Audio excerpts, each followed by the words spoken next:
বাঙালির রসনা তৃপ্ত হয় মাছে ভাতে। কথায় আছে মাছে ভাতে বাঙালি।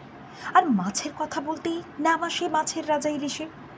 মাঝে আর মাত্র একদিন, তারপরেই নববর্ষের আনন্দে মেতে উঠবে বাঙালি। নতুন কাপড় জামা কেনাকাটার পর্ব প্রায় শেষ। এখন প্রস্তুতি নববর্ষের প্রথম দিন কি খাওয়া যায়। বছরের প্রথম দিনটি সকলেরই পাতে বিশেষ কিছু অবশ্যই থাকে। ইলিশের জন্য মূলত রাজ্যবাসীকে বাংলাদেশের মুখাপেক্ষী থাকতে হয়।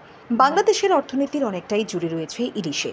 লক্ষ লক্ষ মানুষের জীবন জীবিকা এই ইলিশের সাথে জড়িয়ে আছে। ইলিশ বাংলাদেশে জাতীয় মাছের মর্যাদা পেয়ে থাকে। রাজ্যের ব্যবসায়ীরা ইতিমধ্যে ভালো পরিমাণ ইলিশ মজুত করেছেন নববর্ষের জন্য। এবছর সকলের পাতেই ইলিশ থাকবে বলে দাবি করছেন মাছ বিক্রেতারা। 500 থেকে 600 গ্রাম ছোট ইলিশের দাম পড়বে 1000 টাকা। 1 কেজির উপর ইলিশের দাম পড়বে 1500 থেকে 1600 টাকা, যেগুলি স্টোরের মাছ। যেগুলো কিছুটা ফ্রেশ, অর্থাৎ ওদের কথা অনুযায়ী কাঁচা, সেগুলি 1 কেজির উপর দাম পড়বে 2000 থেকে 2200 টাকা। তবে ক্রেতাদের সতর্ক থাকতে হবে, কারণ কিছু কিছু অসাধু ব্যবসায়ী সার্ডিন মাছকেও ইলিশ বলে চালিয়ে দেয়। ইলিশের নাম শুনলেই জিভে জল আসা বাঙালি। নববর্ষের প্রথম দিনে একটু ইলিশ চেখে দেখতে চাইবে না, তা কি কখনো হয়? দাম যতই হোক, অনেকেই তাই পয়লা বৈশাখের খাওয়ার মেনুতে ইলিশ রাখার চিন্তা ভাবনা করছে। শুভ নববর্ষ শুভেচ্ছা, আমরা আগাম শুভেচ্ছা। এটা দিল ইলিশ, কাঁচা ইলিশ হই। কাঁচা ইলিশ 1 কেজি 300 400 হইলে 2000 বা 2200। আর স্টোরের মাছ 1 কেজি 200। স্টোরের মাছ 1 কেজি 200 হইলে 1600 টাকা 1500 টাকা এমন দাম হইবে স্টোরের মাছ, মানে কাঁচা মাছ হইতো। স্টোরের আগে করে মাছ আগে মাছ হইলে 1600 টাকা। আর কাঁচা মাছটা হইলেও 300 400 গুলো আছে 2022। আর মেন কথা হইল এবার যে মোটামুটি আমদানি আছে বা সবাই ঘরে ঘরে ইলিশ মাছ পাবো বা খাইতে পারবো সুন্দরভাবে, কোনো প্রবলেম হইতো না। আর ওই তো বঙ্গোপসাগর দিলে আগের কথা, এই মাছ না দিলে আমরা পাইছি। মাছ যদি না দিতে পাইলাম মিলে করতে মাছ দেড় দিন আমরা পাইতেছি, যেই সরকার খাবো আমরা মাছ পাইতেছি। মাছ আমরা সবাই খাওয়াইতে পারতেছি, আর কি বালা মাছ খাওয়াইতে পারতেছি। এইটা আমার মানে আগে। দাম কীরকম থাকবো? দাম কাঁচাটা 2000 থেকে 2200। আর স্টোরটা নিলে 1 কেজি 200 হইলে 1600 টাকা কেজি থাকবো। আর স্টোরের মাছ পুরান মাছ, নতুন মাছ না। বালা মাছ তো বালা মাছ দেওয়ার চেষ্টা করবো। ওই ধরনের একটু ফ্রেশ সাইজের মাছ, কাঁচা মাছ 1600 হইলে স্টোরের মাছ।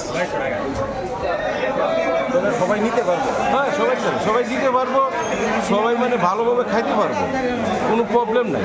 কোনো প্রবলেম হতে পারে এই মাছটা খাইলে প্রবলেম হইব এমন না। ওই কথা স্টোরের মাছটা যদি নেয় ছিল না, এটারই একটু প্রবলেম। গরমের দিনে এটাই প্রবলেম, আর প্রবলেম কাঁচা মাছে কোনো প্রবলেম হচ্ছে না।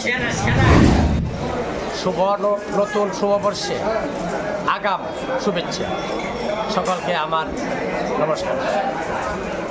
এবার ইলিশ আমদানি একটু কম, তবে সবার ঘরে ঘরে ইলিশ মাছ পৌঁছবে। এবার যে ইলিশ মোটামুটি আমদানি আছে, সাইজও ভালো, মাছও ফ্রেশ।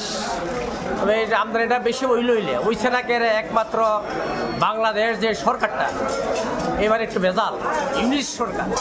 আগে তো হাসিনা আমরা আমাদের মাছ এই দিনের ভালো মাছ আমরা দেশে দেশে রাজ্যে দিত আর কি। হ্যাঁ, ইংলিশ সরকার টাওয়ার পরে এটা আমরা বর্ডার লাইন টাইন একবারে সাংঘাতিক খারাপ। আপনার ব্যবসা বাণিজ্য একটু মাছের দিক দিয়ে একটু নরম হয়ে দিচ্ছে আর কি। মাছ দিলে দিব, না দিলে নাই, তার ইচ্ছা। উগ্রবাদী সরকার এই আর কি তো কমবো। তবে ঘরে ঘরে সবার কাছে আমার অনুরোধ থাকবো, মাছ পাইবেন সবাই। 1 কেজি 200 250 ওজনের মাছ 1600 টাকা রেট, 1 কেজি 200 250 ওজনের। আর 1 কেজি 100, 1 কেজি 1500 টাকা। আর ছোটো আছে 1000 টাকা থাকবো, ছোটো 500 600 ওজনের 1000 টাকা। সবাই যাতে নিতে পারে। নর্মাল রেট, এটার কোনো ইয়া নাই। নর্মাল রেট অন্য দিনের তুলনা এবার বাড়াইছি না, দাম সীমিত ভিতরে থাকবে।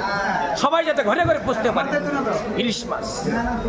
মানে এটা কি নববর্ষের দিনে সেমই থাকবে?